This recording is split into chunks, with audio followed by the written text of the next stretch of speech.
Olá pessoal, sejam muito bem-vindos ao MovaCast. Eu sou o Thiago Serafim, sou o host desse programa e hoje voltamos com uma nova entrevista, voltamos com um convidado muito especial que é o Rodrigo Peixoto. Rodrigo Peixoto, fisioterapeuta, também profissional de educação física, trabalha no Rio de Janeiro e recentemente ele respondeu um dos stories lá do MovaCast, comentando sobre o trabalho. Acho que tá na hora de chamar o Rodrigo, então, para conversar com a gente, é o cara que já seguia há algum tempo e já acompanhava aí. Rodrigo, seja muito bem-vindo ao MovaCast. Ô, Thiago, primeiro aí, prazer estar com você aí. Eu acho que atitudes como essa, né, de levar conhecimento às pessoas do nosso trabalho, eu acho que facilita demais as pessoas compreenderem os porquês que a gente estuda tanto, né? Então, primeiramente, agradeço aí o convite. É um prazer imenso estar com você, né, no programa e espero que eu possa colaborar aí também com todos que estão aí assistindo, né? Trazendo essas temáticas do que a gente estuda e gosta tanto. Show de bola. Rodrigo, o nosso podcast ele é muito relacionado à saúde, à performance, coisas que você trabalha bastante. E eu sempre costumo iniciar o programa quando eu trago algum convidado, perguntando para ele, né, qual que é a sua relação com o esporte. Cara, essa pergunta é, essa pergunta é bem legal, né? Cara, eu fui atleta, fui nadador, né? Fui um nadador razoável, de bom rendimento. E desde jovem eu sempre tive algumas habilidades aí relacionadas a outros esportes, né? Joguei futebol, joguei voleibol, joguei vôlei de areia. E isso me levou a cursar a faculdade de educação física, né? A minha primeira formação foi educação física. E como todo garoto, sonhei ser jogador, sonhei ser um atleta de rendimento, né? E não consegui, mas consegui trabalhar com alto rendimento como treinador de natação, tive atletas de nível sul-americano, enfim. E aí o que foi legal que me levou para a fisioterapia, que um desses atletas, cara, ele sofreu um acidente, foi atropelado e, e ele ficou bem mal na época e dependeu de uma fisioterapeuta especializada em neuro, né, cara? Ali eu vi que me faltava algo, sabe? E eu pude acompanhar o processo de reabilitação dele e vi que tinham coisas que chamavam mais atenção. Com o passar dos anos, né, fui trabalhar no futebol, trabalhei com futsal como fisioterapeuta, trabalhei como fisiologista, sempre muito ligado aí a isso. E eu comecei a perceber que a educação física e a fisioterapia se comunicavam dentro de uma área, uma linha tênue entre elas ali, né, que era o movimento. E eu pude perceber que se eu entendesse então, quando eu conheci neurociências do movimento, se eu compreendesse os porquês, né, eu poderia lançar a mão então é, dela para aprimorar gesto, para melhorar rendimento, para melhorar a tomada de decisão. E eu entrei nesse mundo e hoje não trabalho mais diretamente com nenhum clube, mas trabalho com diversos atletas de várias modalidades. E acho que é minha paixão, cara. Minha paixão é rendimento. Mesmo que o rendimento não seja, às vezes, do atleta, né? Seja o rendimento individual de um idoso que, pô, sai de uma condição ruim, a gente precisa aprimorar. Eu entendo a performance como algo muito individual. E eu pude perceber através de neurociências que isso era muito possível, né? As pessoas perguntam que ferramenta que você usa. Eu falo, cara, neurociências. Sim, legal, legal. Um caminho diferente, né, com duas graduações que acabam se complementando muito, principalmente para a nossa área que vai para o lado do esporte, né, do lado do rendimento. Hoje você atua em Volta Redonda, né, você, pelo que eu entendi, tem um estúdio, uma clínica, e hoje você diria que você é mais fisioterapeuta, que você é mais profissional de educação física, o que exatamente que você faz mais por aí? Cara, essa pergunta é inevitável, né? Todo mundo pergunta para mim, com que cabeça que você trabalha? Eu falo, cara, Thiago, assim, eu não consigo hoje, não consigo te definir assim muito claramente isso, porque como eu trabalho, priorizo o movimento, né, cara? Eu hoje, cara, se eu pego uma reabilitação de LCA, ou se eu pego igual a gente está com um atleta que vai fazer o NBA Academy agora, aprimorando o gesto motor, que é performance, né? eu entendo o caminho como o mesmo, cara, e eu não consigo, assim, de coração, eu não consigo separar as áreas. Né? As ferramentas vêm na minha cabeça, né? E, e, e eu lanço mão, sabe? Eu não consigo priorizar algo. Não consigo te responder dessa forma, assim. Eu sei que ambos os Sim, conhecimentos somam num nível, cara, que ao se somar, eu acho que eles multiplicam minhas possibilidades de ação, sabe? Eu consigo enxergar melhor possibilidades articulares, consigo enxergar possibilidades mecânicas, talvez ali melhor, e talvez menos lesivas, mas a educação física leva para uma parte de pensar mais em economia, enfim. Elas se unem de um jeito que eu consigo simplesmente usar a ferramenta, sabe? Eu não consigo separá-las na minha cabeça, não consigo. São áreas muito sim, próximas, né? sim. É uma linha muito tênue, né? Ali a parte do rendimento, a parte da prevenção, a parte da reabilitação. Realmente são áreas que se Principalmente quando você vai complementam para a fisioterapia bastante. esportiva no alto rendimento, né, Thiago? Eu acho que ali É, que, assim, hoje, por exemplo, eu venho do futebol, de muito tempo no futebol. É, o próprio futebol ele tem dificuldade, isso eu vejo nos clubes, né? Quando eles vão para a área, para a parte de transição, eles não sabem, isso não é bem definido, onde termina a física e inicia a educação física. Isso é muito claro para mim. Hoje eu sou pesquisador junto ao Fluminense lá, pela UFRJ, né, minha linha de doutorado, a gente faz pesquisa lá, e isso é muito claro. O Flamengo é a mesma coisa, né, que são os clubes daqui que eu tenho acesso. Essa parte da transição, ela fica muito tênue, cara, é muito difícil de falar em que momento cada um entra. sim. É, eu, né, como sou da área esportiva, né, fisioterapia esportiva, sempre acabei buscando muito estudar sobre treinamento. Escolhi essa especialidade porque já vim do treinamento, já fui aí um atleta frustrado, né, durante a adolescência que não conseguiu seguir carreira.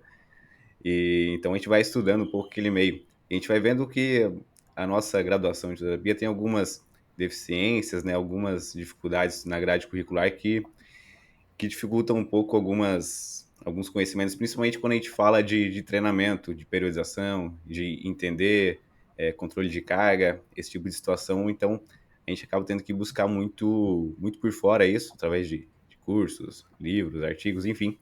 Então, com certeza, por ter muito esse conhecimento mais intrínseco, né, algo que você já trabalhou antes, acaba complementando bastante. E essa área de transição, né, inclusive como eu tenho muito contato com fisioterapeutas do contexto clínico, mas já tive também em clubes de futebol, a gente vê que há uma certa dificuldade daquele sujeito que é muito mais clínico de levar o indivíduo para uma transição, de às vezes liberar o cara para ir com um personal trainer, com um preparador físico, para fazer algumas coisas. Lesões de ligamento cruzado, principalmente, que são as lesões mais clássicas e mais estudadas nesse sentido, mas de às vezes deixar o indivíduo cuidar um pouco da parte de condicionamento dele, de alguns contextos do jogo em si, fora do ambiente clínico, né? Porque depois, no jogo em si, na competição, vai ser um caos total que só o contexto clínico não vai ser suficiente para dar para ele aquele suporte, né? Então, às vezes, uma reabilitação de LCA feita 9, 10, 11 meses dentro de um consultório, dentro de uma clínica, não vai ser suficiente para devolver o indivíduo para o retorno ao esporte total, né? Para ele poder depois retornar à performance antiga dele. E o Rodrigo, você que já teve em clubes, né? Fisiologista, preparador físico, treinador aí de equipe de natação, o que que você vê de diferente do atleta de clube para o atleta que busca você na clínica e no estúdio? Cara, o atleta de clube, ele é um pouco mais difícil de lidar, sabe? Por que que eu falo isso? Porque ele, na verdade, ele não aceita certas condições.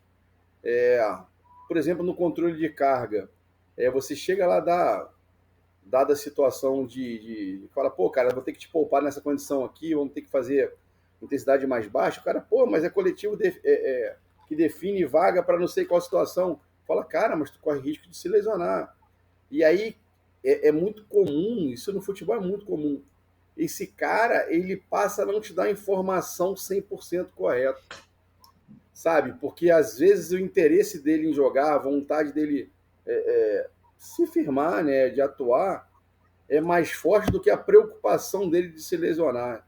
Isso assim, cara, eu trabalhei com atletas de excelente nível, e isso é muito claro em todos eles. Eles não querem, eles têm um medo de. Quando a gente fala da fisioterapia, cara, eles têm um medo da fisioterapia, parece que a fisioterapia lesiona, né? Do jeito que eles tratam, parece que Passa ela longe, né? lesiona. Pô, e a gente tem extrema dificuldade em colher os dados com mais precisão. Já o cara que me procura no consultório, né, lá no estúdio, ele precisa de algo, né? Ele precisa melhorar, ele precisa, às vezes, se curar. Então eu vejo que ele é mais obediente, ele cumpre mais a regra, sabe? Ele não é um cara que pisa tanto no acelerador. Já o cara no clube, não, cara. Esse cara, ele acha que 100% é todo dia, né? São pouquíssimos atletas que entendem as oscilações de carga, esse controle, e isso é uma dificuldade. Eu tenho vários amigos de grandes clubes aí também que trabalharam na fisiologia, tanto sendo fisioterapeutas ou profissionais de educação física, e você vê, cara, a gente hoje lá controla de 40 a 50 dados para achar um score para controlar a carga, e os caras continuam se lesionando do mesmo jeito, um pouco mais. Né? É uma briga complexa. Você fala, tem pesquisa mostrando que os primeiros 25 minutos, se o aquecimento não for o melhor, geralmente o cara faz mais lesão de posterior. E a gente sabe isso tudo e continua tendo as lesões e elas continuam acontecendo. Tudo bem que a performance os caras têm melhorado muito, né, cara? Você vê que assim, eu acho que a gente não está conseguindo acompanhar o ritmo da evolução da performance com a evolução, vamos botar assim, da prevenção. Porque os caras estão muito rápidos, muito fortes, cada vez mais.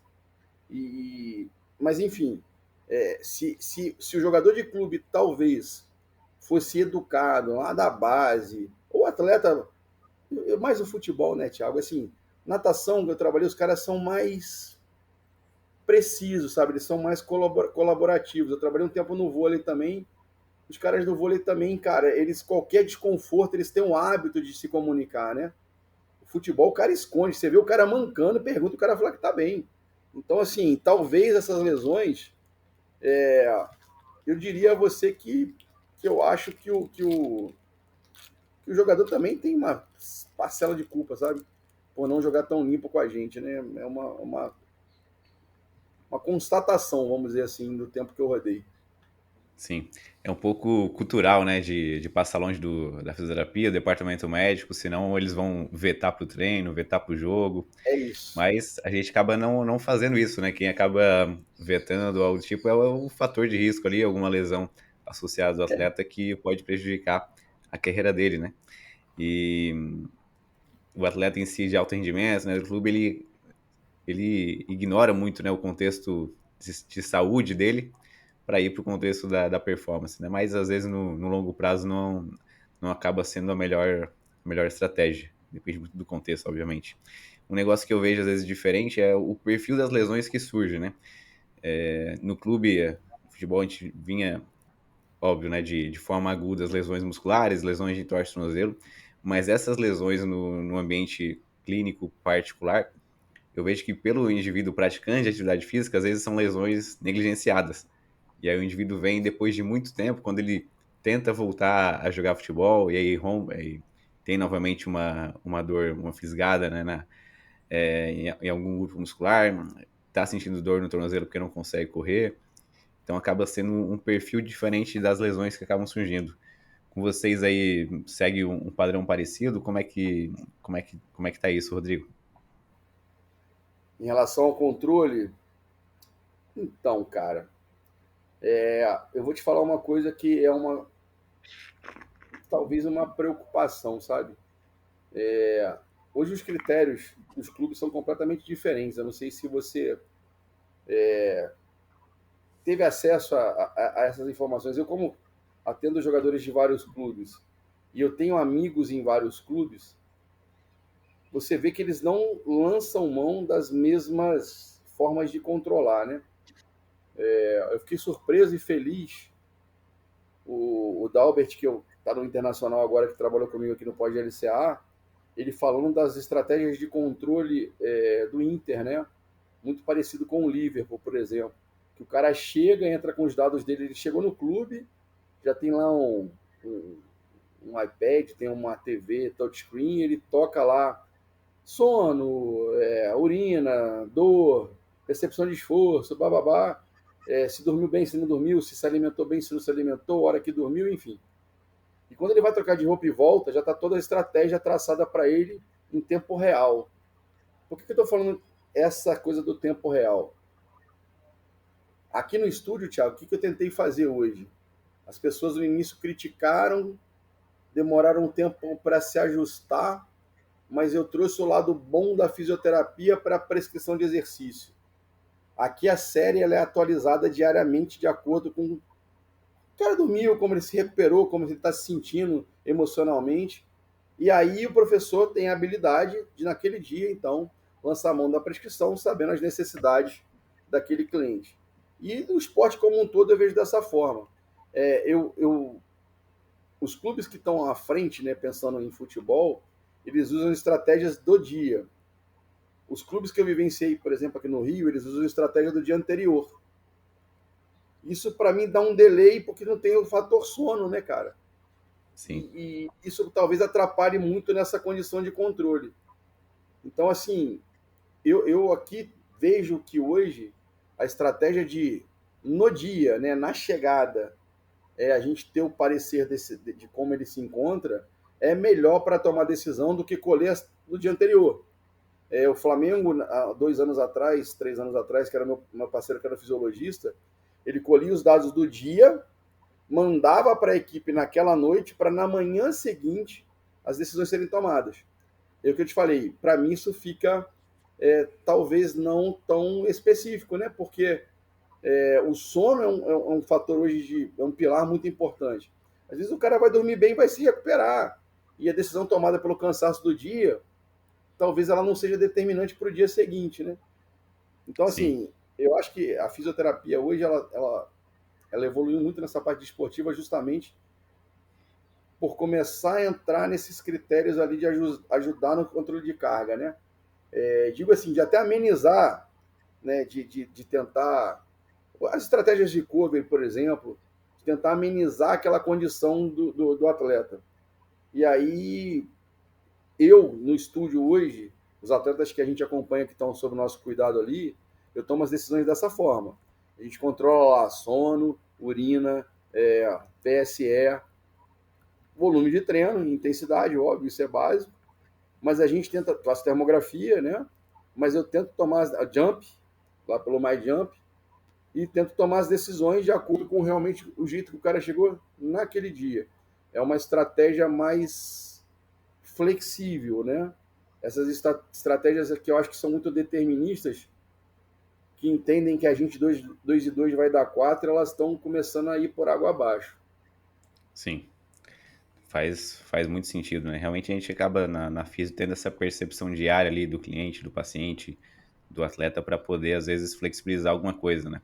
Uma coisa que eu aprendi, eu estava logo no início da primeiro ano de formado, fui trabalhar no Clube Atlético Tubarão aqui. O fisiologista, que era um fisiologista muito bom, hoje está no Curitiba, que é o Renan Nunes. E a gente começou a conversar algumas coisas ali, ele comentou, olha, o 80% de um RM no back squat do meu atleta hoje não necessariamente vai ser o mesmo 80% daqui a 2 dias, né? Porque ele vai dormir, ou ele não vai dormir, ele não vai conseguir se recuperar, ele não vai se alimentar direito, ele vai ter uma discussão com a esposa que talvez ele fique num nível de humor, de estresse mais abaixo, que dificulte um pouco mais. Enfim, são muitas variáveis, né, em torno daquele ambiente que a gente às vezes não consegue controlar, mas a gente consegue se ajustar de acordo com as necessidades daquele dia. Isso é bem interessante. Você comentou do Dalbert do Inter. Recentemente conversei com o Felipe Meira, que está atualmente no Red Bull Bragantino, e ele teve no Grêmio, acho que 2 ou 3 temporadas Conheço atrás.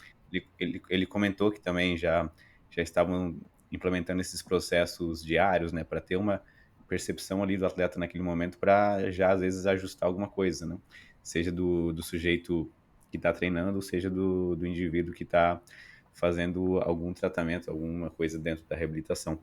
Isso é muito legal porque demonstra aí um avanço, né? Mas vai uma certa necessidade de adaptação à cultura, né, do esporte, que às vezes demora um pouquinho para a gente conseguir mudar. Mas isso é bem interessante. E sobre prevenção, né, a gente entrando aí nos assuntos relacionados a controle e monitoramento, você consegue hoje ter uma ideia, Rodrigo, no seu contexto prático aí, quantos por cento você atua dentro de prevenção e performance, quantos por cento dentro da reabilitação, ou tá também tudo, né, meio misturado lá, como você citou, né, dentro da físio e educação física? Ah, cara, eu acho que é um pouco misturado. Assim, eu me preocupo um pouco, Thiago, com o nome prevenção, né? Prevenção da ideia de que a gente vai conseguir prevenir, né? E a gente vive numa eterna corrida atrás do rabo. Eu prefiro falar diminuir fator de risco, né? Isso é uma coisa para mim que tem muito séria. E aí é o campo onde mais me encantou e mais me levou a estudar. A gente acabou de publicar agora uma revisão, até tem um artigo depois te mando, que a gente acabou de publicar. É a maior revisão sistemática de lesão de posterior no futebol já realizada. E a gente está pegando todos os fatores encontrados e vai fazer um piloto usando todos eles juntos lá no Fluminense, para ver se todas as pontas encontradas em conjunto vão de alguma forma reduzir esse número de lesões de posterior. É aquela revisão de 20 anos? É uma revisão bem grande, bem grande. E eu fui responsável pela parte emocional. Né? Eu falei bastante de neurociências, eu tirei só os fatores mecânicos, sabe? O laboratório lá estava Uhum. falando só de fator mecânico, mecânico, mecânico. Eu falei, cara, tá errado. E isso gerou uma discussão legal pra caramba no laboratório. E aí os caras pediram um artigo, eu achei artigo de sono, de jogador que ficava vendo com videogame até mais tarde, de índice de lesão. E voltei realmente para essa parte de atenção ali do descanso do sono, né? Proporcionado pelo sono. E a gente conseguiu fazer uma coisa assim bem legal para tentar controlar. Lá no Fluminense a gente tenta controlar pelos moleques do 16, né? O 16 é a categoria que menos tem torneio. Então eles jogam muito, mas tem o jogo do 17, eles jogam também, mas não tem muitos torneios, então não é que não tem problema, é mais fácil da gente controlar, né? E Aham. aí a gente tem feito muita pesquisa com eles lá. Vamos tentar lançar a mão disso. Mas aí vamos lá. Para esse fator de diminuição de risco. Não sei se você curte, cara. Eu hoje, meu fascínio é na NFL, né? Eu estudo demais aqueles caras. Eu tento entender como eles se lesionam a nível muscular tão pouco. As lesões são mais traumáticas, né? E são jogadores com variação de velocidade, de mudança de direção e de até perfis acrobáticos ali, né? Porque eles conseguem acelerar, frenar, sair de concêntrico para excêntrico e às vezes ainda saltar, ainda fazer, sabe, força elástica ali, uma coisa, converter força elástica de uma forma absurda. E com Sim. baixíssima lesão muscular. E eu não consigo compreender. Né? E eu hoje estudo esses caras assim. Hoje não, né, cara? Vou falar para você que de uns 4 anos para cá, quase todas as minhas leituras são NFL e as neurociências, como eles atuam com ela, né? É, falando de variabilidade motora, falando de engramar, falando de controle caos, sabe? Eles são muito, muito sistemáticos em relação a esses pontos. E a físio, para mim, pode fazer isso bem. Porque a educação física, ela pensa muito lá no performar, né? Quando o profissional, o preparador pega. Mas a gente, talvez por entender e compreender os fatores de risco melhor, eu vejo que então esses treinos de diminuição de risco, né, de fator de risco, eles deveriam ser a fisioterapia preventiva no esporte. Porque eu acho que a gente hoje, em relação bem, essa parte eu acho que fica bem dividida, né, a educação física e a física.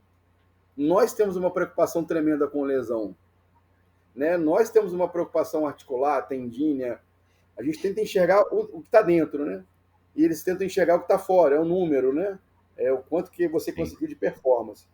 Então eu vejo que a gente conseguiria talvez casar bem dessa forma, né? A físio identificando os fatores de risco daquele cara para aquela condição, que é um outro ponto importante. Eu não vejo hoje como trabalhar não ser individualizado. O Red Bull está fazendo um trabalho muito legal, você está falando aí, um trabalho muito legal, porque eles tentam setorizar tudo, né? Eles tentam pensar jogador de defesa, jogador de ataque, da forma que eu acredito que a NFL trabalha assim. A NFL trabalha isso muito claramente, né? Eles têm as necessidades de acordo com cada posição, com cada condição. E para cada uma delas, eu acho que você tem uma condição de fator de lesão e um risco. Então, acho que se a gente consegue ali mapear esse risco e mapear quem é esse cara que vai sofrer, vai passar pelaquela demanda, talvez a gente consiga levar as capacidades dele para aquela demanda. Então, eu penso assim, né? A fisioesportiva hoje, não só no caráter de recuperação, mas dentro dessa linha, pensando em diminuir fator de risco, ela, para mim, como essencial. Nós estudamos mais biomecânica de lesão, formas de lesão, o próprio tecido, como esse tecido se comunica, enfim. Eu penso dessa forma, tá? Tô falando aí, assim, ô Thiago, eu tô com 50, vou fazer 51 anos, cara. 30 de educação física e 22 de físio. E eu podia ser um cara jurássico, né, cara? Eu podia ser um cara que tinha parado no tempo. Cara, eu estudo todo santo dia, a gente tem um laboratório lá, eu faço parte hoje de 3 vias de estudo lá. A gente tem as linhas de performance, as linhas da bioquímica, né, e as linhas de treinamento de força dentro do laboratório. E eu tenho conseguido, não que a gente domine o todo, né, mas participar dos debates. Então você fica talvez mais antenado com todas essas condições. E realmente, cara, o desafio à performance hoje é a lesão, né? É a lesão. Sim. Eu acho que quanto mais, frase de um grande amigo que faleceu há pouco tempo, o professor Renato Alvarenga, né? Para mim, um dos maiores fisiologistas que o Brasil já teve. Quanto mais você performa, você está mais perto da lesão. Você está indo em locais que você nunca foi, bicho.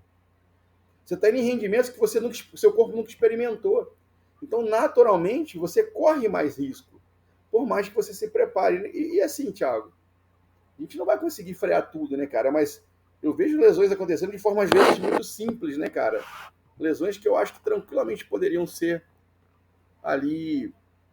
Ah, cara. Bom, assim, falando em palavras simples, pelo menos reduzida na intensidade. Sim. Eu acho que isso já seria Não um é grande só o avanço. número, né, de lesões. É, Não é só o número de lesões, mas também reduzir a gravidade da lesão é algo que é exatamente. importante. Muito legal, realmente. A ideia é que a gente consiga, né? O termo, você começou falando, o termo talvez seja ruim, né? Que joga uma responsabilidade muito grande pra gente. Que, bom, agora eu vou prevenir esse cara nunca mais vai ter uma lesão. E aí, dá uma semana de treino, uma semana de jogo, o cara volta com uma lesão, né? Mas a ideia é justamente a gente encontrar os fatores de risco que a gente consiga minimizar as chances, né, dessa lesão ocorrer ou minimizar a gravidade da lesão, severidade. E bem interessante. Você tocou, inclusive, num assunto, né, num assunto de aspectos psicológicos dentro das lesões. E não só no contexto de prevenção, mas de reabilitação acaba sendo fundamental também. Eu hoje estou num laboratório de psicologia do esporte, né? Meu doutorado fazendo dentro desse laboratório, que eu tenho estudado bastante a dificuldade do atleta lidar com lesão e às vezes retornar a lesão por conta desse contexto psicológico, né? Dentro das lesões que a gente tem dentro do esporte, a de ligamento cruzado talvez seja a que a gente tem mais estudos a respeito e vê uma certa dificuldade. Como é que você, Rodrigo, tenta trabalhar aí com atletas desse tipo dentro do seu ambiente para deixar esse atleta o mais confiante possível, né, para retornar ao esporte? E a gente sabe que muitas vezes é um período longo, né? A gente fica aí praticamente uma temporada toda com o atleta, às vezes diariamente, às vezes ele fica até de saco cheio de tratar, porque é muito tempo, né? E como lidar, né? Qual que é o desafio aí que a gente tem entrando na parte psicológica desses atletas? Porque o contexto fisiológico já é um contexto muito bem estruturado, o contexto biomecânico também. Nós, fisioterapeutas, a gente estuda muito bem biomecânica, né? Mas nas outras áreas a gente acaba às vezes pecando e a parte psicológica é o que vem sendo mais estudado, que vem entrando um pouco mais recente aí nas nossas demandas e necessidades, né? Como é que você tenta trabalhar isso, Rodrigo, dentro de uma prevenção, dentro de um tratamento com esse tipo de atleta? Cara, você vai rir de mim aqui agora. Bicho, eu fiquei tão neurótico com isso. Então, Thiago, cara, você não faz ideia o quanto isso me incomoda e o quanto isso ainda vem me incomodando. Eu cheguei a pensar em fazer psicologia, cara. Tu acredita nisso, cara? Porque assim, você começa a vivenciar muito a mesma história, né? Obviamente você consegue olhar com outros olhos para ela, né? Você consegue identificar mais fatores. E eu comecei a perceber coisas assim, incertezas, dúvidas, pressão. Será que eu volto bem? Será que algum clube vai me querer? Será que a minha carreira está indo para o fim? Isso é muito forte neles, cara. Isso é muito forte. A lesão de LCA ela causa um impacto, cara, catastrófico realmente para o atleta. Porque o tempo parado é muito grande. E eles, quando vêm para nós, eles vêm achando que eles vão conseguir, que o melhor fisioterapeuta do mundo, que ele vai reduzir o tempo, porque eles querem saber de tempo. E quando você fala, cara, não tem jeito, é de 8 a 12 meses. E aí você vai mostrando, cara, pô, mas eu falei, cara, mas não tem como. E eles coçam a cabeça, você vê que assim, o desconforto pelo tempo parado é muito grande. E aí eu posso falar legal porque, por exemplo, eu estou pegando o Marrone agora, né? O Marrone que era Atlético Mineiro, o Fluminense está na Dinamarca que rompeu, acabou de operar. Eu fiz o pré-cirúrgico dele. E o Dalbert retornando no Inter, oscilando. Que a torcida não quer nem saber, né? O cara ficou parado 15 meses, pô. O cara que Sim. está na consistência, ele vai oscilar muito pequeno. O cara que está muito tempo parado, ele vai oscilar maior. Um dia lá em cima e um dia no inferno. Não tem jeito. Então esses caras, eles por conversar com outros amigos e tal, eles realmente chegam muito cheios de dúvidas. Aí, Thiago, o que eu aprendi, cara? Eu conversei muito com dois amigos psicólogos, né, do esporte. Conversei muito, bicho, quase consultoria.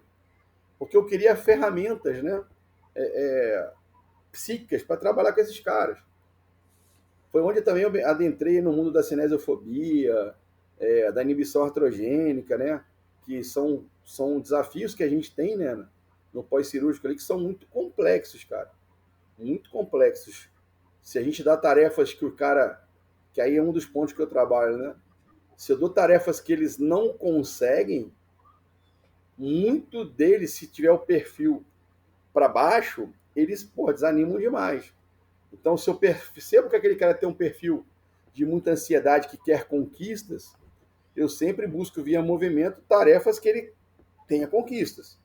Eu tento fortalecer, né, essa parte psicológica dele e falar assim, tá vendo? Tá bem, cara, aí conseguiu fazer, né? Se eu vejo que é um cara que tende a desafiar demais, esse cara, eu tento aproveitar isso, mas ao mesmo tempo eu falo, cara, devagar, a gente tem tempos a cumprir, tu tá bem demais. Eu não deixo de dar o reforço positivo, mas eu também ligo um alerta que ele pode, né, ultrapassar. Moral da história, cara, o que eu entendi com a psicologia? Esse grande amigo me falou uma coisa, e talvez isso a gente tenha que estudar um bocado para fisioterapia. Esse amigo, ele trabalha com a psicologia esportiva, mas ele foi para a área nutricional. Ele fez educação física, fez nutrição e começou a entender perfil, o comportamento e foi fazer psicologia, bicho. A gente, quando começa a estudar demais, acho que a gente fica meio louco, né? Porque a gente fica tentando determinar Cada o que vez quer pode mais acontecer. ainda, né? E ele me falou, cara, uma coisa que assim, para a gente pensar, né? Para os amigos profissionais que estão assistindo também, e não profissionais, mas que pensam em rendimento. Ele falou que ele resumiu as pessoas a dois perfis: líderes e liderados. E que não tem problema nenhum você ser um ou você ser outro, mas o comportamento é diferente. E ele falou, Rodrigo, quando eu passava uma dieta para um cara que era líder, que eu identificava nele o padrão líder, se eu desse uma opção de dieta, esse cara não aderia. Esse cara precisa determinar o que ele quer. Então eu dava mais aberta a dieta. Já o liderado, se eu desse muita opção, ele também não adere. Ele precisa ser comandado, ele precisa de uma coisa só. E depois que eu conversei com ele sobre isso, eu li alguns artigos, eu comecei a tentar identificar esse cara no esporte, porque é fácil identificar esse cara no esporte. Porque você, claramente, no esporte, o cara que é líder, ele se manifesta muito rápido. E eu comecei, então, a tentar trabalhar esses perfis, entendeu? Então, esse cara que é mais líder, eu trabalho um treino muito mais dinâmico, um trabalho muito mais dinâmico, uma recuperação muito mais dinâmica. E o cara que é mais liderado, eu sou um pouquinho mais, como é que eu vou dizer? Não vario tanto as possibilidades no mesmo dia, porque ele tem dificuldade com isso. Muita coisa ele abafa. E isso tem dado certo, cara. Eu tenho conseguido, assim, alcançar os objetivos de recuperação via esse perfil. Sempre com reforço positivo. Eu nunca passo uma tarefa que ele não consiga cumprir. Não passo. Ele pode até ter dificuldade, mas tem que ser algo alcançável, né? Eu procuro um dos maiores desafios, que é a dor. Eu explico para eles, às vezes, limiar de dor de uma forma bem didática. E eu falo, cara, vai lá na dor. Aí o cara, pô, como assim eu vou na dor? Eu preciso que você vá na dor nesse movimento. Aí o cara vai na dor, pô, aqui doeu. Eu falei assim, insiste lá um pouquinho. E aí ele começa a perceber que esse limiar, né, ele cede. E ele fica com aquilo, cara, muito satisfeito. Então, é uma das coisas que eu também tento fazer. Fazer o cara lidar melhor com a dor. E aí entra naquelas coisas de educação de dor também, né? Eu acho que Sim, se a gente consegue amenizar os impactos da dor e do medo, o trabalho ele fica mais assertivo, ele fica para nós, né? Talvez menos desafiador. O grande desafio para mim, de fato, desses caras é medo, as incertezas, né? E a dor. E aí, se você consegue fazer ele vencer, naturalmente ele não se preocupa lá na frente, porque ele está vendo que ele está evoluindo. sim, Né? Senão ele começa a cobrar tempo, cara, ele começa a ficar desesperado, e isso é muito ruim. sim. Você vai tendo as mini metas ali durante o tratamento, né, que vão fazendo ele ficar mais engajado. E tudo que você Perfeito. falou aí tá dentro de tem, né, uma teoria por trás disso, que é a teoria da autodeterminação, né, de deixar o indivíduo mais engajado com o tratamento também. Então isso acaba facilitando muito, né, Exatamente. nessas estratégias que a gente tem para deixar o indivíduo mais participativo do tratamento e não ficar com aquela ânsia, né, de só pensar lá na dia X de tal mês, que é o prazo para ele retornar ao esporte, que isso acaba às vezes não sendo muito legal, né? Rodrigo, a gente retomando um pouquinho o assunto de prevenções, né? A gente tem muitos esportes coletivos, dentro deles o futebol, a gente sabe que é difícil às vezes trabalhar de forma individual com esses atletas, mas é necessário, né? É necessário para isso que a gente consiga avaliar de uma forma mais específica esses atletas para montar ali algum programa mais Sim. específico para ele, pensando na diminuição das chances de lesões, né? O que você costuma avaliar, de maneira geral, aí, os atletas que chegam para você, pensando nos fatores de riscos aí das lesões do esporte? Cara, eu avalio pela dinamometria, né? Tento ver o equilíbrio muscular. Eu sei que não é um dado preponderante, mas é um ponto do quebra-cabeça. Eu tento fazer a avaliação de movimento. Eu tenho uma avaliação cinemática que quando eu fiz o meu primeiro mestrado, não concluí, mas eu estudei na engenharia mecânica, né? Eu aprendi muito a lidar com software de avaliação de movimento. E eu passei a usar então toda a minha expertise de movimento dentro desse software.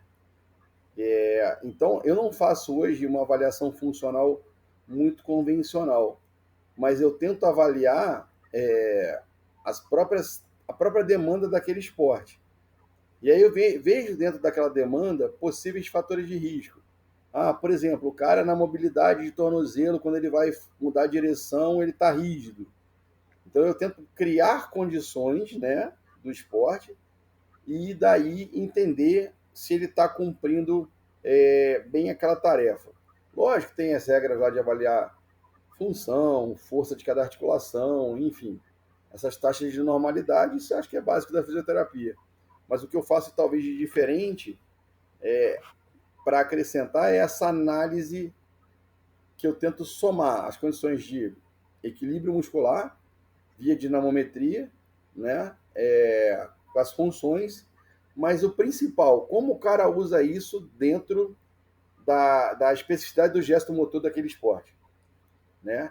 E eu passo a entender, poxa, o cara tá, sei lá, com recurvato, isso tá levando ele a fazer dorse, o equilíbrio muscular dele é em relação a isso que o quadríceps está de tal forma, a pelve se projeta, e isso se tornou um fator de risco para aterrissagem. E aí eu vou lá, tento reequilibrar dentro da aterrissagem. Eu não consigo, Thiago, aí é uma via de neurociências mesmo, né? Eu não trabalho fracionado, eu não consigo. Minha cabeça não pensa mais assim. Eu já trabalhei, hoje eu não consigo.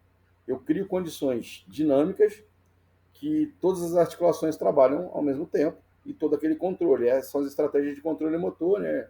De sistemas complexos. Eu uso o tempo todo na recuperação. Não adianta o cara ter uma mobilidade, uma hipermobilidade, e na hora que ele necessita dela, ele não tem controle sobre ela, né? Não faz sentido.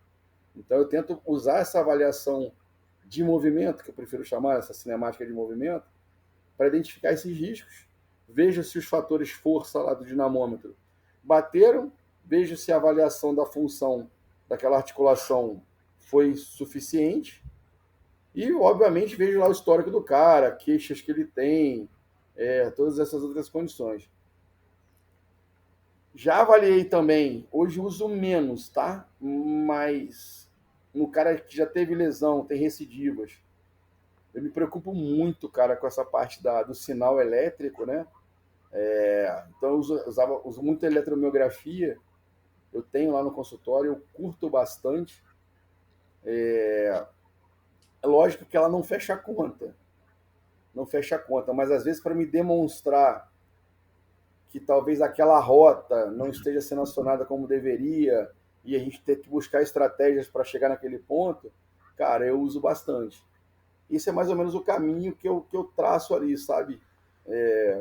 Histórico de lesão, equilíbrio muscular, avalia as funções articulares, acho importante, número de lesões e queixas, né? E principalmente hoje as queixas, a força associada com essa análise cinemática de alguma função.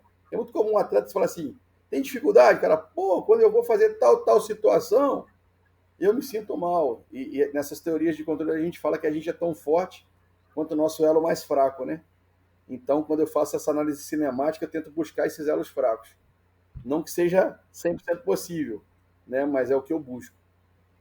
Bom, Rodrigo, e dentro desse programa de avaliações, né, de forma bem dinâmica, de forma realmente não tão segmentado, que é algo que é muito legal, né? Você consegue ver ali as assimetrias praticamente em tempo real do atleta, praticamente colocando ele, expondo ele às demandas que ele realmente vai necessitar. Tem um movimento, né, que é um movimento que muitas vezes demonizado, né, já foi evitado por muitos. Hoje a gente se discute muito o quanto que a gente deve evitar ou não, que é o valgo dinâmico de joelho, né? Quanto que você acaba considerando aí de alteração para esse atleta? Quando que a gente corrige? Quando que a gente tenta mudar um pouco a mecânica desse atleta a partir desse movimento, Rodrigo? Pergunta de US$ 1 milhão, né? Então, cara, isso para você ter ideia, é tema das minhas palestras, né? Quando eu dou aula na pós-graduação relacionada a isso, eu ponho lá, Val, ei, corrigir, não corrigir. É, quem pode, quem não pode. Por que uns se lesionam, outros não se lesionam? O que move a ciência são as perguntas, né, Thiago? E, cara, eu penso assim também no trabalho. Hoje, cara, a minha estratégia em todos os casos, na verdade, é o controle do valgo, né? Eu tento lançar a mão de estratégias que eu tenha. O valgo ele tem que acontecer em vários momentos, né? Ele é adaptativo, ele é um autoajuste. O problema é que a gente não sabe quanto cada estrutura suporta, né? E aí entra aquela questão multifatorial. Eu prefiro hoje treinar o controle do valgo, né? Deixar que ele aconteça, mas treinar a retomada. Eu acho que talvez seja mais natural. Talvez seja mais natural. É óbvio que se você falar, pô, Rodrigo, o cara faz lá powerlifting que tem um agachamento com alta carga. Pô, esse cara se valdizar é um tiro no pro joelho, né, cara? Vai lesionar. É diferente. Mas para os esportes dinâmicos ali, principalmente os que têm mudança de direção, o valgo vai ocorrer, né? Então eu prefiro trabalhar as estratégias de controlar o mecanismo, né? Pode até ser que aconteça, né? Vai acontecer, mas eu vou retomar e controlar aquilo ali de forma a ser talvez imperceptível para o sistema. Ah, é 100% possível? Não, não é. Como nada é, né, cara? Mas é uma estratégia que eu tenho entendido no dia a dia ali que tem sortido bons resultados. Te falo isso porque, por exemplo, essa nova estratégia do Internacional aí que eu curti bastante. O Internacional veio avaliar o Dalbert aqui no meu estúdio, né? Eles vieram para o jogo contra o Flamengo e veio o chefe do departamento médico e o fisioterapeuta, que é até argentino, não sei se você conhece, o Juan, muito bom, trabalhou no Rosário Central, teve no Atlético Paranaense por 6 anos chefiando o departamento. Um cara bom, bom, bom, sabe? Criou umas estratégias bem interessantes de avaliação e ele avaliou o contexto básico ali, né? De provas e funções, com trabalho de força também do dinamômetro. E o teste final, obviamente, para a gente, né, é justamente os saltos unipodais e a aterrissagem, né? Como critério de alta ali depois de todo o equilíbrio visto que foi feito. Sim. E, cara, o Dalbert não oscilou nada, nada. E aí ele virou para mim e falou assim: Poxa, cara, eu vi os vídeos do seu trabalho. Interessante, porque ele caiu, ele não oscilou, ele foi muito estável. E ele falou assim: O que você fez? Eu falei: Trabalhei somente controle. Eu entendo que o cérebro precisa de ter esses graus de liberdade, mas ao mesmo tempo controlá-los, né, cara? E eu busquei estratégias que fizessem isso, sabe, Thiago? E foi muito positivo, cara. Quando ele teve alta, já chegou lá, pô, né, jogando praticamente, foi para semifinais contra o Fluminense lá, da Libertadores. Ele vinha de um processo de reabilitação de 15 meses e já entrar junto quase com o elenco principal e jogar, né, e atuar bem e ter corrido tudo bem esse período que ele está lá agora, eu falei assim, poxa, cara, tem algumas coisas que contra fatos, né, não há argumentos. Funcionou legal, foi bom, foi satisfatório. Então, assim, eu vejo que na minha concepção, controlar é muito mais importante, né? Controlar acho que mais interessante. Eu vejo atletas de NBA hoje, cara, fazendo todo o mecanismo lá de pronar, valgizar, desabamento, perda de controle de tronco, né, caindo para o lado do valgo, e o cara não se lesionar. Então, assim, é muito difícil a gente afirmar que o valgo vai ter um problema. O valgo com sobrecarga, esse não tem jeito, Sim. né? Esse cara não tem jeito. O Gerson, que é o pivô do basquete da Unifacisa, que eu acompanho há 8 anos, treinamos todos os mecanismos, o Gerson foi fazer uma bandeja, cara. E o cara chegou disputando com ele e tocou o joelho dele no joelho do Gerson. Ou seja, fez um valgo com sobrecarga. Cara, o Gerson falou, Rodrigo, o estalo foi horrível. E, tipo assim, se você olhar o vídeo da lesão, ele não fez nem 15 graus de valgo. Um valgo mínimo, sabe? Uma coisa assim, mais, obviamente, em projeção, acelerando. Então, é uma pergunta que eu te falei, por isso que eu acho que era de US$ 1 milhão. Eu não sei te dizer que momento que o sistema vai entender que é necessário o valgo, né? Mas eu entendo que é importante controlar. E eu tenho ido por essa premissa, tá? Eu não estou dizendo a você que é o mais correto ou não é correto, mas essas visões, né, elas se diferem às vezes um pouco. Hoje eu penso muito realmente nesse autoajuste do cérebro, né? O sistema nervoso central tem vasta capacidade de recrutamento muscular, mudança de trajetória articular, é o que a literatura nos mostra. Então, se isso é possível, eu prefiro controlar do que simplesmente não deixar. É isso que eu tenho lançado mão, é uma estratégia que eu tenho utilizado e, cara, é assim, tenho tido bons resultados na recuperação, né? Mas se você falar assim, e para prevenção, o Gerson acabou de se lesionar, né? E Sim. eu fiz o trabalho dele todo de pré-temporada, então é complicado, né? É, são contextos multifatoriais, né? É muito difícil a gente apontar isso ou aquilo. Às vezes, né? Quando a gente tem uma lesão, começa, né? No futebol isso acaba sendo comum, né? Uma certa caça às bruxas, né? De tentar entender qual foi o principal componente ali que influenciou nessa lesão, né? Quem é o culpado, quem é que acabou errando nisso ou naquilo, para tentar talvez jogar um pouco de responsabilidade, mas são lesões e contextos multifatoriais que são difíceis, às vezes, da gente poder controlar. Mas vai muito ao encontro do que eu penso também em relação ao valgo dinâmico, né? A gente passa, às vezes, por algumas modas, né, durante o treinamento, durante a reabilitação. Antes tudo era fortalecimento de core, depois tudo era fortalecimento de glúteo médio, é, depois veio isso de tentar evitar ao máximo o valgo dinâmico de joelho, mas imagina um atleta aí de alto rendimento que a carreira toda dele, sei lá, um Djokovic, você vai trabalhar com um Djokovic que faz valgo dinâmico na hora de mudar a direção, de fazer um espacate para pegar uma bola. Ah, você Sim. não pode mais fazer esse movimento. Fica meio difícil de poder trabalhar de fato no alto rendimento, né? Acaba sendo algo, um movimento fisiológico, mas que de forma controlada a gente deve trabalhar aí os componentes para poder preparar o atleta para essa demanda, né? Rodrigo, a gente está quase encerrando aqui, cara, é aniversário do seu filho, né? Para você aproveitar o dia aí É com isso. ele. Queria só uma última dúvida. Você comentou que também está no laboratório lá da UFRJ, né? O que Isso. vocês têm pesquisado por lá? Como é que estão os trabalhos em relação a isso? Porque a gente sabe que é difícil, né? No contexto prático, a gente conciliar com o contexto teórico, científico, docente. Mas o que você tem trabalhado por lá?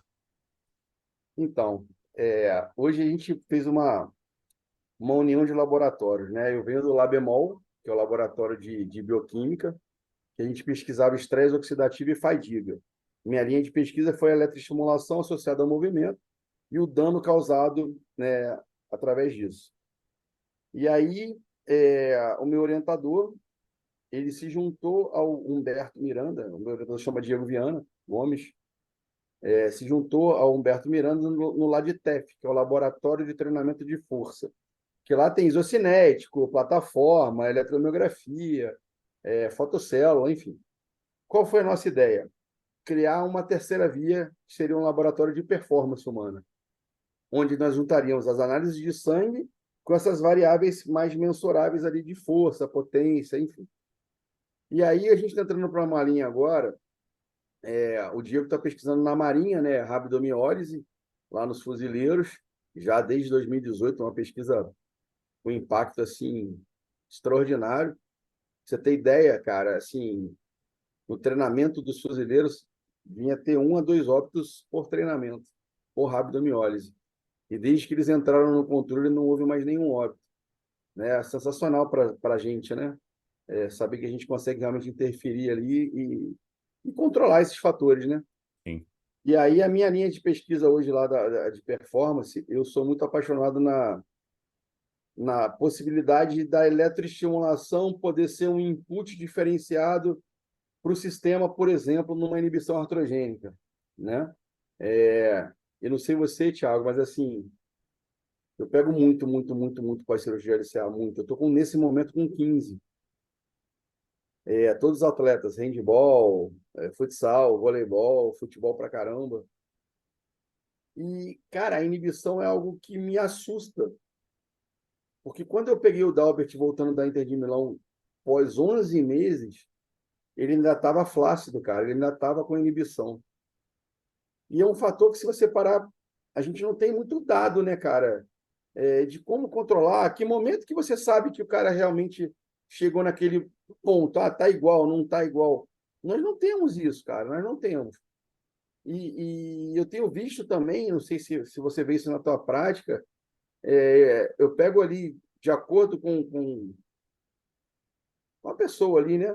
Eu pego, às vezes, inibições de quadríceps, às vezes quadríceps com adutores, quadríceps, adutores e isco, dependendo se tirou o retalho de isco, né? E agora eu estou pegando até com gastrocnêmio, cara.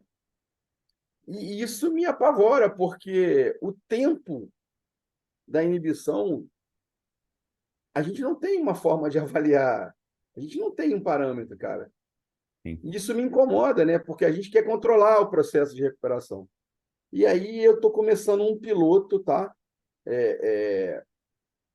que é a minha linha de pesquisa do doutorado, né? Nós não sabemos ainda como vai ser conduzido, mas eu estou pegando, fiz uma parceria com um ortopedista aqui do esporte, e a ideia é pegar aí pelo menos aí uns 100 casos de pós-cirúrgico de LCA e fazer tratamentos diferentes e achar uma forma de achar quando que você fala assim, ó, beleza, a inibição acabou. Então a gente vai usar alguns fatores de controle, né? Vai usar eletromiografia, a gente vai tentar utilizar a força, vai tentar utilizar a própria perimetria para tentar entender, cara, quando que está apto. A gente tem lá hoje como normativa para nós, né, força, né? A força igualou do outro membro, contralateral, beleza. Mas eu vejo que mesmo assim, às vezes o cara está inibido. Sim, O Ricardo Vidal, não sei se você conhece o Henrique, e que é sim. um irmão que eu tenho, e a tese de mestrado, a defesa de mestrado dele, ele pegou, se não me falha a memória, tá? Ele até publicou esse artigo agora. Foram 57 pós-cirúrgicos da Série A do brasileiro que voltaram a jogar. Desses 57, 59 ou 61% não se sentiam aptos a jogo, apresentando inibição. Já com 10 meses, 12 meses jogando. Sim. Então é um fato. E a gente também não tem dado se essa inibição pode se somar a ser mais um fator de risco. Então, eu acho que tem muitas perguntas a serem feitas em relação a isso. Eu vou tentar ir por essa linha, pensando em doutorado, em pós-doc. O meu orientador gostou demais, os dois gostaram demais, né? Que envolve algumas estratégias lá do isocinético, também, talvez um marcador sanguíneo. Eu não sei, cara, o que a gente vai encontrar. A gente está iniciando o piloto, com aí umas 10 ou 12 formas de controlar, e vamos ver nesse piloto o que esses números vão nos trazer e apontar. E aí eu vou para minha tese, entendeu? Vai ser um próximo ano para mim de desafios, porque não é um tiro no escuro, né, cara? Mas não é um tiro muito claro também, né? Sim. Porque é uma pergunta que hoje me incomoda. Eu acho que a gente que gosta de ciência, né, que gosta de pesquisar, eu acho que o principal fator é aquilo estar envolvido no seu dia a dia, né? Mas se é uma dúvida sua, acho que o empenho é diferente. E hoje a inibição ela me incomoda muito e eu estou com essa liberdade. Fora isso, lá dentro do laboratório, nessa linha de performance, a gente está com pesquisa lá de cafeína nos jogadores para ver rendimento, a dosagem entrando com placebo, entrando com dosagem por quilograma. A gente está com pesquisa de fortalecimento de isquio em várias vertentes. A gente está com várias formas de buscar ali respostas, né, para essa linha de lesão. É isso que o meu laboratório, né, que é a união desses dois, está pesquisando. Essas possibilidades de lesão ali em performance. Porque a nossa base de pesquisa hoje da União ali é o Fluminense, sendo que o meu orientador de pesquisa na Marinha, né? E a gente deve Aham. abrir um leque na aeronáutica também. Que são performance, né, cara? Sim, Quando a gente fala de fuzileiro, quando a gente fala de piloto de caça, que é o que a gente viu lá, é performance, muita performance. sim. Então, é tentar entender essas rotinas e como a gente pode ajudar. O laboratório hoje nós temos lá, se não me falha a memória, 18, 19, 20 integrantes, né? E na minha linha hoje somos eu, o coordenador de performance do Fluminense da base, o nutricionista do Volta Redonda e um nutricionista que é do fisiculturismo. Então, nós quatro estamos abordando mais essa linha performance, pesquisando no Fluminense, né, com a tutela desses dois orientadores aí, que é o chefe de cada laboratório. Isso que a gente tem tentado achar. Interessante, interessante. Você citou aí de ligamento cruzado, né? Essa parte da inibição iatrogênica. Ligamento cruzado, eu acho que é o assunto que eu mais abordo aqui dentro do programa. Acabo pegando bastante pacientes pós-operatórios também. E essa inibição a gente às vezes acha que é. A gente se preocupa muito no início, obviamente, né? Pelo edema. O indivíduo não consegue, tá muito óbvio que ele não consegue contrair o quadríceps, mas ele vai evoluindo no tratamento e muitas vezes a inibição vai persistindo, né? Aí vem vindo outras coisas associadas, ele não consegue estender totalmente o joelho, ele fica com aquele déficit, às vezes, de extensão devido à baixa ativação, e o parâmetro força é aquilo que a gente tem mais estruturado ali, mas a gente não sabe até que ponto as fibras musculares estão sinérgicas, né? Estão equilibradas comparadas ao lado contralateral.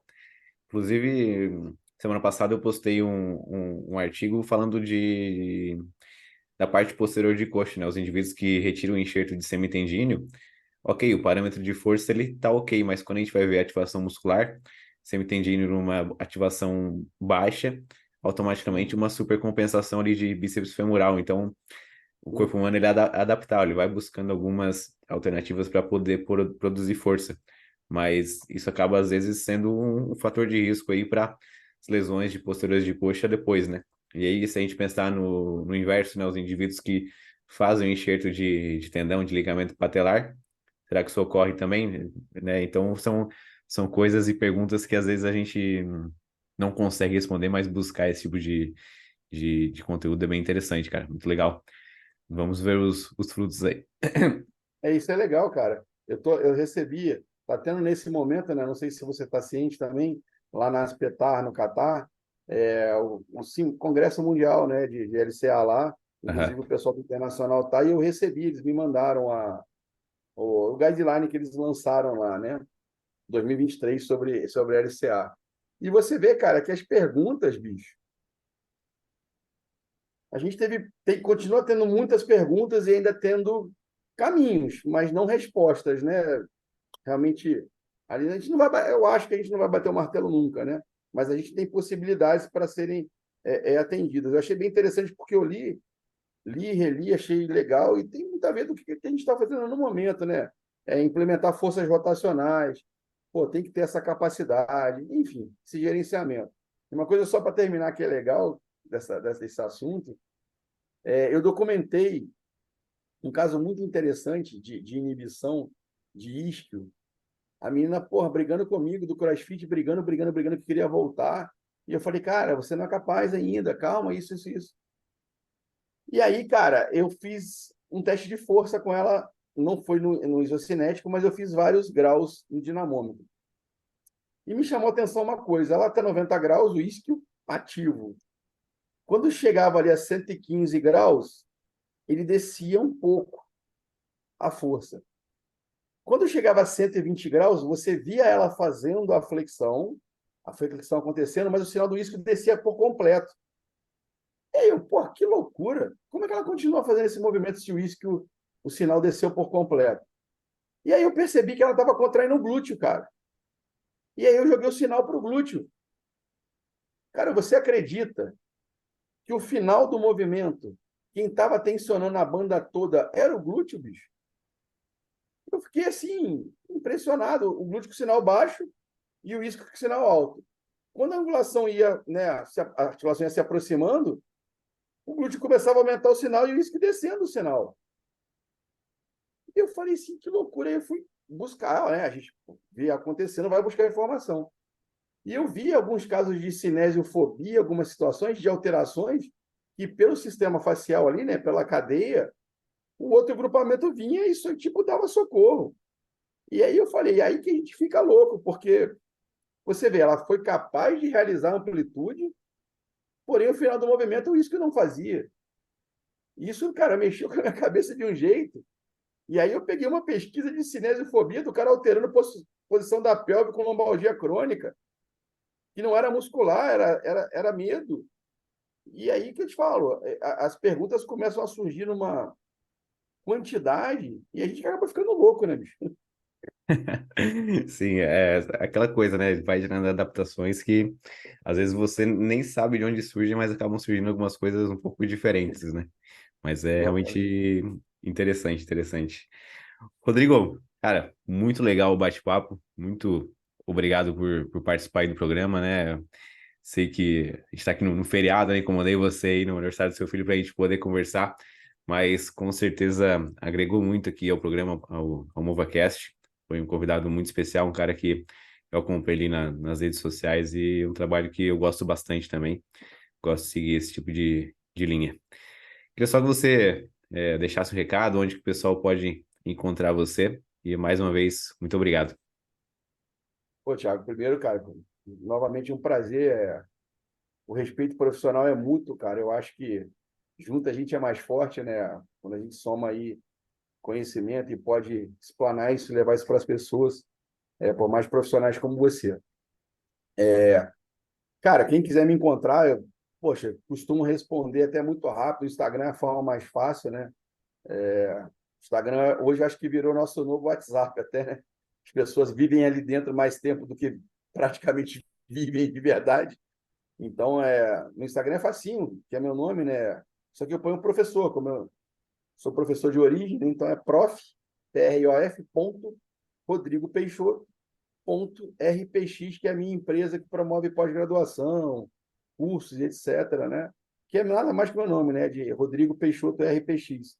Enfim, ali, cara, quem quiser me mandar mensagem, tirar dúvidas, ou se quiser também, né, fazer algum debate, trocar alguma ideia, estou sempre aberto aí. Eu acho que a gente aprende dessa forma, né?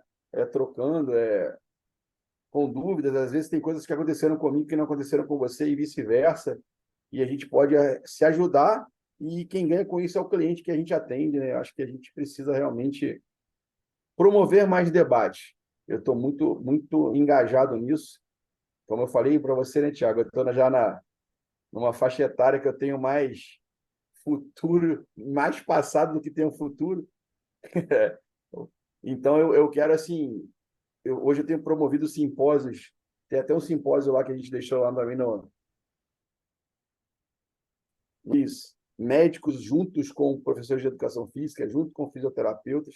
Eu tenho tentado, né, cara, promover debates entre as profissões ali que são afins, para a gente realmente ajudar os clientes e as áreas se respeitarem, né? Acho que é meu grande sonho aí. Se Deus quiser, vai ser um legado que eu vou deixar, que é essa aproximação. Obrigado pelo convite, foi um prazer, meu amigo. Passou rápido, fico feliz aí por esse bate-papo. Conte comigo outras vezes. Show de bola. Rodrigo, muito obrigado pela participação. Esse foi o Rodrigo Peixoto. Muito obrigado a você que ouviu até aqui. Nos vemos na próxima semana. Tchau, tchau.